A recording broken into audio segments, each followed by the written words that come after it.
যুক্তরাষ্ট্র থেকে অবৈধ অভিবাসীদের তাড়াতে ঝটিকা অভিযান শুরু করেছে নিরাপত্তা বাহিনী। দেশটির বিভিন্ন সংবাদ মাধ্যম থেকে জানা যায়, প্রেসিডেন্ট ডোনাল্ড ট্রাম্পের নতুন প্রশাসনের নির্দেশেই এই তৎপরতা শুরু হয়েছে। Just 3 days into his presidency, down immigrants mercilessly. এসব ঘটনার পরিপ্রেক্ষিতে সামাজিক যোগাযোগ মাধ্যমে একটি ভিডিও পোস্ট করেন গায়িকা অভিনেত্রী সেলেনা গোমেজ। সেই ভিডিওতে অঝরে কাঁদতে দেখা যায় তাকে। ভিডিও বার্তায় গায়িকাকে বলতে শোনা যায়, আমি খুবই দুঃখিত, অনেকে হামলার শিকার হচ্ছেন, শিশুদের ওপরও আক্রমণ হচ্ছে, আমি বুঝতে পারছি না কি করব, তবে আমি আমার সর্বোচ্চ চেষ্টা করব, আমি প্রতিজ্ঞা করছি।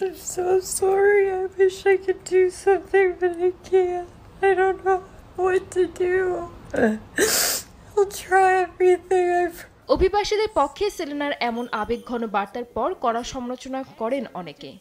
কেউ কেউ তাকে যুক্তরাষ্ট্র থেকে বহিষ্কারের দাবি তোলেন।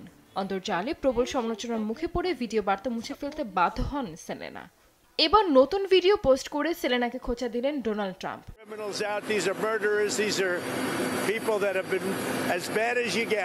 শুক্রবার দ্য হোয়াইট হাউসের অফিসিয়াল এক্স হ্যান্ডেলের একটি ভিডিও শেয়ার করেন ট্রাম্প। ভিডিওটিতে 3 নারীকে দেখানো হয়। দাবি করা হয় ওই 3 নারীর সন্তান অবৈধ অভিবাসীদের হাতে নিহত হয়েছেন। ভিডিওটিতে এক নারীকে বলতে শোনা যায়, ভিডিওটি দেখার পর সেটা বিশ্বাসযোগ্য মনে হয়নি, কারণ তিনি অভিনেত্রী। তিনি আরও জানান, আমি সন্তান হারিয়েছি, যে শিশু ছিল। অবৈধভাবে সীমান্ত পার হওয়া ব্যক্তিদের কারণে হাজারো মা সন্তান হারা হয়েছে। We are here. We do so much for this country. We make America great. ভিডিওতে নাম না করলেও এটা যে সেলেনা গোমেজকে উদ্দেশ্য করে বলা হয়েছে সেটা পরিষ্কার। সেলেনা গোমেজের পরিবার মেক্সিকো থেকে যুক্তরাষ্ট্রে এসে থিতু হয়েছেন। 1970 সালে তার দাদা দাদি ও ফুপু সীমান্ত পার হয়ে যুক্তরাষ্ট্রে আসার পর টেক্সাসে বসবাস করতে থাকেন।